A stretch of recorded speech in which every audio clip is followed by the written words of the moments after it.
What has taken some time to come up with is your autobiography. And Scotty Reiss, could you come over here and join us for just a second here? Because this 40th anniversary celebration of Stu Leonard's is also the celebration of, at last, and after much persuasion, getting Stu to collaborate with Scotty Reiss to come up with this autobiography. And Scotty's a well-known writer, but you've been working on Stu for quite a while.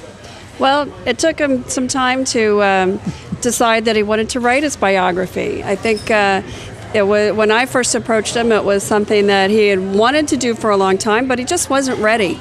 And so we started an email correspondence. And when he was ready, then we decided to sit down and do the work. And it took about 3.5 years. I did interviews with Stu and with all of the children and some of the other team members and other people that he's known throughout his life, and compiled that information, edited, and here we are today, 3.5 years later. The book is out now, and I hope everyone will come and read it. Come and buy a copy and read it. It's a great book. Well, this is great. There it is. Stu Leonard, My Story. What a coincidence. Wow. Stu, as people take this book and take it home with them, a lot of people will relate to many of the incidents in this book, of course, but there are some very personal messages also that you wanted to bring out in this book.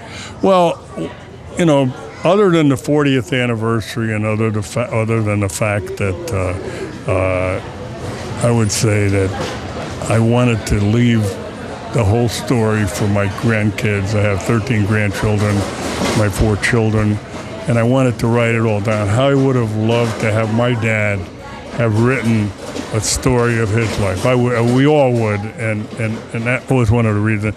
The other thing is that I wanted to put closure on the whole IRS thing, and I try to stress in the book over and over that what I learned is that by doing the right thing, I was able to build this thriving $400 million business. And doing the wrong thing, I landed in prison for 42 months because of underreporting my income tax evasion, whatever you want to call it. And I had a lot of time to think, and it's not something you'd want to wish on your worst enemy, but I went through it, and it taught me a great lesson that if I could send this to other people, if I could convince other people that, if there comes a time where, you have a choice of doing the right thing or the wrong thing, always do the right thing, because doing the right thing is the better way.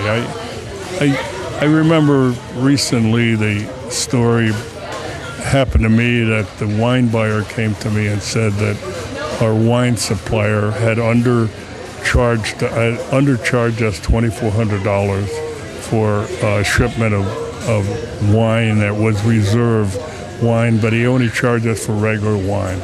And he had undercharged himself $2,400, and the wine buyer said to me, "What do you want me to do?" And I said, "Well, just do the right thing." I didn't have to think about it anymore. If I could get that message across to young entrepreneurs and everything, that I would feel that I'd be happy if everybody that reads the book, if they could get that one message, do the right thing. And when I did the right thing, it worked out great. When I did the wrong thing, it didn't do. When the wine buyer called the distributor back and told him about his mistake, we created a relationship with that wine distributor that money couldn't buy. I mean, it's just that it was worth far more than $2,400. Well, that's like your premise that goes back to The Rock. The customer is always right. Now, you may lose a little bit along the way if you make good on that, but eventually the message goes forth and you've won customers for life, and then the word of mouth passes along and it benefits everybody. That's so true. It's so true that back to that Walt Disney theme, come back again and bring a friend. And the other thing that you probably noticed, David, here, that what we're doing now, the new trend of our stores anyway, is lots and lots and lots of free samples. Give people samples of everything, because I mean, if you want to introduce a product, give people samples of it, so that what's happening now are some people actually come here, they say that they're having their lunch when they come to our store.